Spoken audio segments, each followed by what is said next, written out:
नमस्ते प्रणाम दोस्तों, मैं शिवानी वर्मा लोकगीत चैनल में आप लोगों का स्वागत है।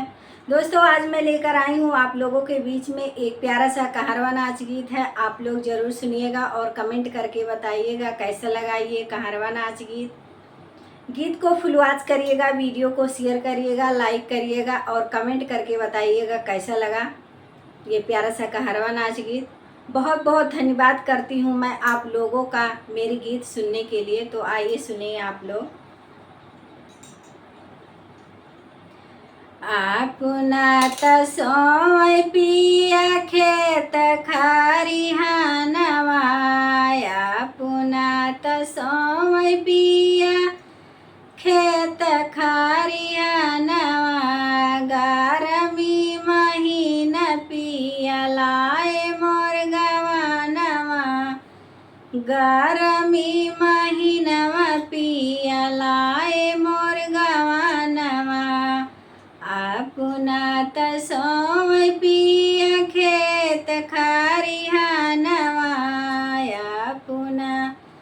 तसोय पिया खेत खरिहानवा, गारमी महीनवा पिया लाए मोर गवानवा, गारमी महीनवा पिया लाए मोर गवानवा।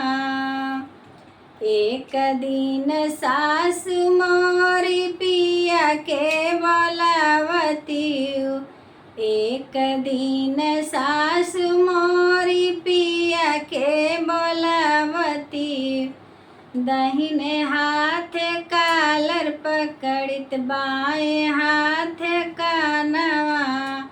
चाटर चाटर मारे लागित सासु के समानवा, चाटर चाटर मारे लागित सासु के समानवा,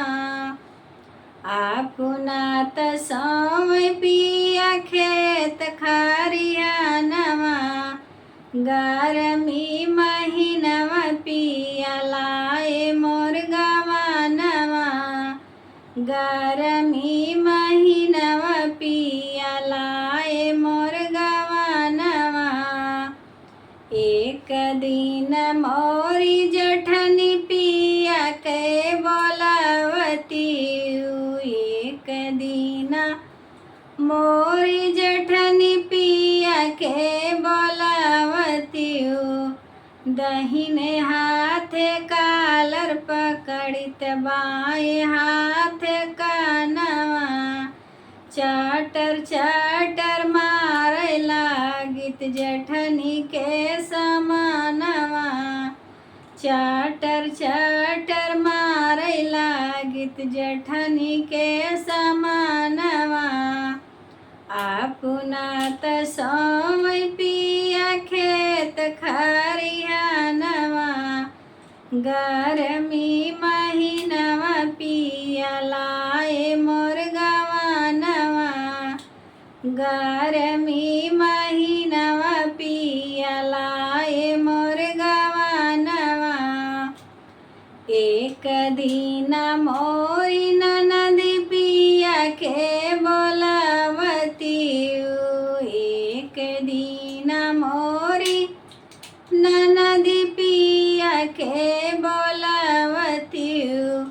दाहिने हाथ कालर पकड़ित बाएं हाथ कानवा, चाटर चाटर मारे लागित ननदी के समानवा, चाटर चाटर मारे लागित ननदी के समानवा,